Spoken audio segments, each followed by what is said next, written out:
সম্মানিত সভাপতি আমিনুল ইসলাম কলসি, আমার ডানে বামে যারা বসা আছেন বরেণ্য সংবাদ মাধ্যমের বিভিন্ন পর্যায়ের সম্মানিত নেতৃবৃন্দ, সামনে উপস্থিত গণমাধ্যম এবং সংবাদ মাধ্যমের বোন এবং ভাইয়েরা, আসসালামু আলাইকুম।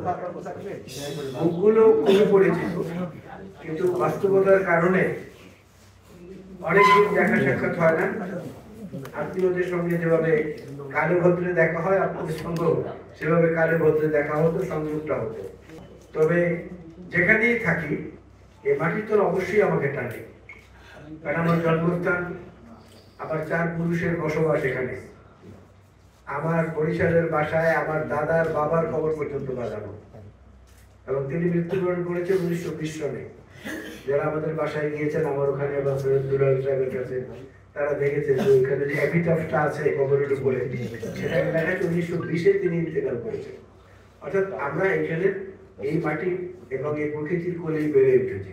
বাংলাদেশ জাতীয়তাবাদী যুবদল বিএনপির ইয়ুথ ফ্রন্ট যেটা, এটাই আমি আপনাদের দোয়া আল্লাহর রহমতে প্রথম ব্যক্তি যিনি সাধারণ সম্পাদক এবং সভাপতি দুটোই হয়েছে।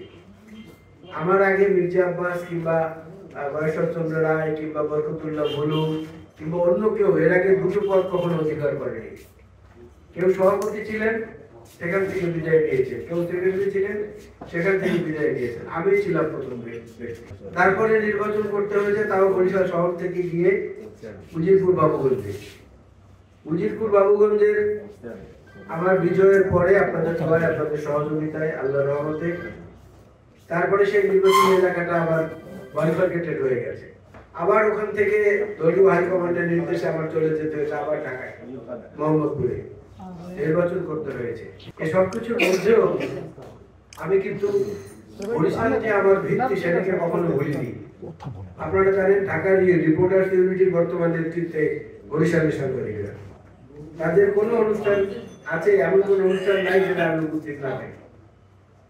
ক্রাইম জার্নালিস্ট অ্যাসোসিয়েশন যেটা ক্র্যাব ঢাকায়, সেখানেও বরিশালের সংবাদকর্মী বন্ধুরা, তাদের সকল অনুষ্ঠানে আমি নিয়মিত থাকি, যত ব্যস্ততা থাকি। বরিশালের সন্তান ইলিয়াস খান যখন সাংবাদিক জাতীয় প্রেস ক্লাবের সাধারণ সম্পাদক ছিলেন, নিয়মিত ওখানে যাতায়াত ছিল। আর আমি আজকে আপনাদের সঙ্গে শুধুমাত্র একটু সালাম বিনিময়ের জন্য এসেছি, অন্য কোনো কিছু নয়। অন্য যা কিছু মনে মনে প্রত্যাশা, সেটা তো আমি এই আসনে মনোনয়ন চাবো দলের কাছে। দল যদি আমাকে মনে করে যে আমি এখানে মনোনয়ন আমাকে দিবেন, তারপরে আপনাদেরকে সাথে নিয়ে আপনাদের পাশে থেকে একত্রে কাজ করবো, এটাই তো প্রত্যাশা। আর একটা জিনিস বলতে চাই, সেটা হচ্ছে যে বরিশালে আমি যখন আসি, আপনারা কেউ বললে কি বলবেন জানি না, মনে করবেন যে আমার বোধ হয় টকশোর কথা বলছে। আপনার টকশোর কথা না, বরিশালে আসলে পরে আমার ক্ষুধা বেড়ে যায়, আমার ঘুম বেড়ে যায়। অবাক করা কেন, কাউকে বুঝাতে পারবো না এটা কি মনস্তাত্ত্বিক নাকি পলিউশন কম, এই জন্যে কোনটা কারণ এটা আমি বুঝতে পারি না। ঠিক আমি মনে করি সংবাদ মাধ্যম সবসময় গণমাধ্যম হয়ে উঠতে পারে না। গণমাধ্যম কিন্তু সংবাদ মাধ্যমও থাকে, আবার গণমাধ্যমের চরিত্র তার মধ্যে থাকে। আমরা দেখেছি অনেক বরেণ্য প্রসিদ্ধ সাংবাদিকদেরকে যে পতিত সরকারের প্রধানমন্ত্রীর ওখানে গিয়ে বলেছেন প্রশ্ন করতে আসেনি, প্রশংসা করতে এসেছে। তারা গণমাধ্যম কর্মী কিনা এটা নিয়ে কিন্তু প্রশ্ন থেকে যায়। আবার যারা মানুষের মাঝে থেকে মানুষের কণ্ঠের সঙ্গে কণ্ঠ মিলাতে চেয়েছেন, তারা সংবাদ মাধ্যমেরও কর্মী, আবার গণমাধ্যমেরও কর্মী। পরিণতি সবার কাছে সবার বেলায় সমানভাবে হয়তো পৌঁছতে পারেনি, কিন্তু এটা ঠিক, মানুষ মন থেকে যাকে ঘৃণা করে তার সঙ্গে কিন্তু শুধু লৌকিকতার সম্পর্ক থাকে। আর হৃদয় উচ্চারিত যে ভালোবাসা, সেটা যার বেলায় প্রযোজ্য, তার সঙ্গে সম্পর্কটা লৌকিকতার না, তার সঙ্গে সম্পর্কটা হচ্ছে আত্মার। এই জন্য আমি প্রায় সময় বলি, রক্তের সম্পর্কের কোন আত্মীয় না, আত্মার সম্পর্ক তার সাথে সে হচ্ছে আত্মীয়। সেদিক থেকে আমি মনে করি যে আপনারা আমার আত্মার আত্মীয়। আমি মতভিন্নতা পছন্দ করি, মতদ্বৈধতা পছন্দ করি, মতবিরোধ পছন্দ করি। এগুলো যদি না থাকে, সেই সমাজটা একটা মরা সমাজ, মৃত সমাজ। কবরস্থানে যেমন কেউ কথা বলতে পারে না, কবরস্থান হয়তো কবরস্থানের বাসিন্দা হয়তো আমরা জীবিত মানুষ থাকতে পারবো না। এখানে মতবিরোধ থাকবে, এটাই স্বাভাবিক। মতবিরোধটাই তো গণতন্ত্রের সৌন্দর্য। মতবিরোধ না থাকলে তো গণতন্ত্রের সৌন্দর্য থাকতো না। আপনারা জানলে অবাক হবেন যে ঐক্যমত কমিশনে আমাদের যে প্রতিনিধিরা গিয়েছে, বিশেষ করে সালাউদ্দিন সাহেব আমাদের স্থায়ী কমিটির সদস্য এবং ইসমাইল জমিউল্লাহ, দুজনকে আমি বলে দিয়েছিলাম যে আপনারা জাতীয় ঐক্যমত কমিশনে একটা প্রস্তাবনা দেন যে যে রাজনীতিবিদ নির্বাচিত হওয়ার পরে জনগণের সঙ্গে গণবিরোধী কর্মকাণ্ডে লিপ্ত হবে, জনগণের বিপক্ষে দাঁড়িয়ে, তার জন্য এমন একটা ভোটের ব্যবস্থা করা হোক যে ওই রাজনীতিবিদ কমপক্ষে 10 বছর রাজনীতি থেকে তাকে নিষিদ্ধ করতে হবে। প্রাচীন গ্রিসে এই পদ্ধতিটি ছিল। যখন সিটি বেস ডেমোক্রেসিটা ছিল, সেখানে এরকম ছিল যে কোনো অপছন্দের রাজনীতিবিদকে ওই সিটির নাগরিকরা ভোট দিয়ে 10 বছরের জন্য নির্বাসনে পাঠাতে পারতেন। আমি তো এরকম একটা ব্যবস্থা করেন, তাহলে বাংলাদেশে রাজনীতিবিদ আমরা যারা আছে, আমাদের মধ্যে যারা আমাদের মধ্যে যারা খারাপ, তারা হয়তো একটু সংশোধিত হওয়ার একটা সুযোগ পাবে। জানি না এখন সেটা পৌঁছানো আসবে কিনা, তবে এটা আমরা একান্তই বিশ্বাস করি। আর যেটা সেটা হচ্ছে যে আপনাদের এইখানকার যে স্থাপনা, এটা তো আমাদের বহু আগে থেকে পরিচিত, বহু আগে থেকে এখানে আমরা জড়িত বিভিন্ন সময় থেকে। যখন এখানে এরশাদ বিরোধী আন্দোলনের সময় আমরা তো দৌড়ে এসে প্রেস ক্লাবের মধ্যে তখন হামলা হতো বিভিন্ন সময়, সেই থেকে তো প্রেস ক্লাবের সঙ্গে একটা সম্পর্ক অবিচ্ছেদ্য। হয়তো নিয়মিত সেইভাবে সম্পর্কটা হয়নি, কিন্তু নিয়মিতই ছিল, এখনো আছে।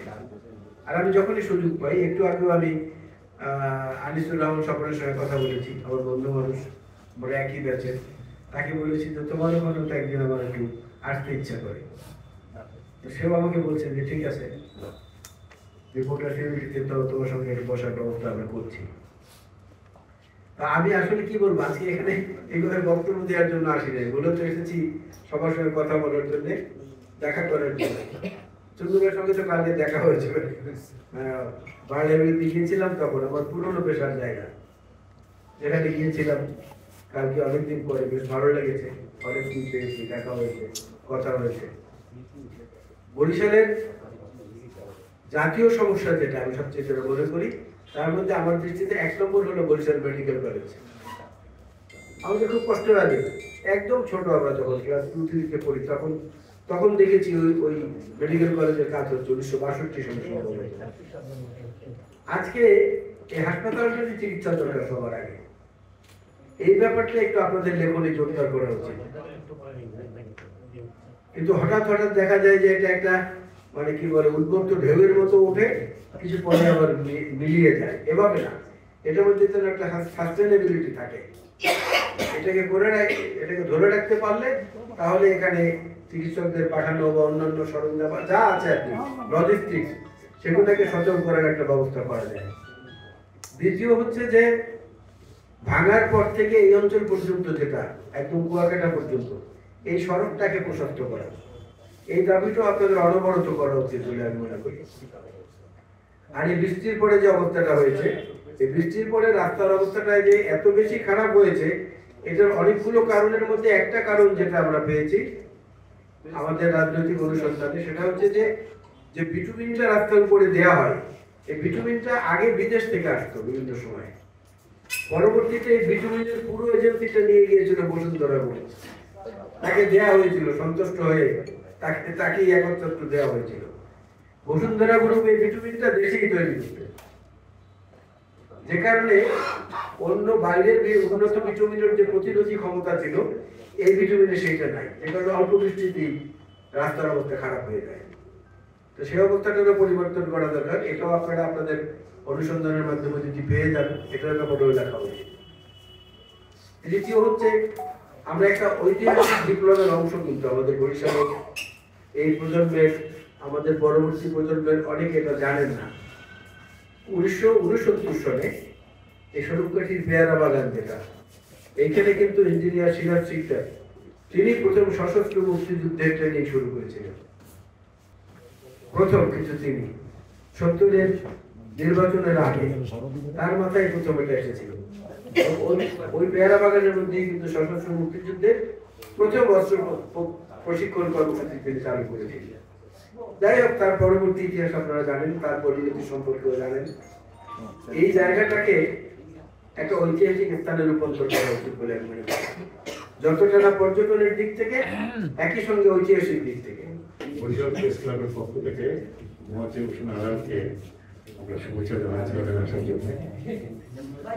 মহাজিব হোসেন আলাল এমন একটি ব্যক্তিত্ব রাজনৈতিক অঙ্গনে এখন নতুন করে কিছু বলার দরকার নেই। আমি ভাবছিলাম যে তরুণ সাংবাদিকরা হয়তো তার সঙ্গে খুব বেশি যোগাযোগ চাই, কিন্তু এখন দেখছি তরুণ সাংবাদিকরা সবাই তাকে ছেড়ে যোগাযোগ।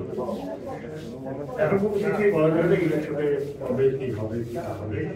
তো এইসব ব্যাপার দিয়ে আমি একটু জানি যে মহাজিব হোসেন আলাল মানে রীতিমতো সাংবাদিক বান্ধব রাজনীতি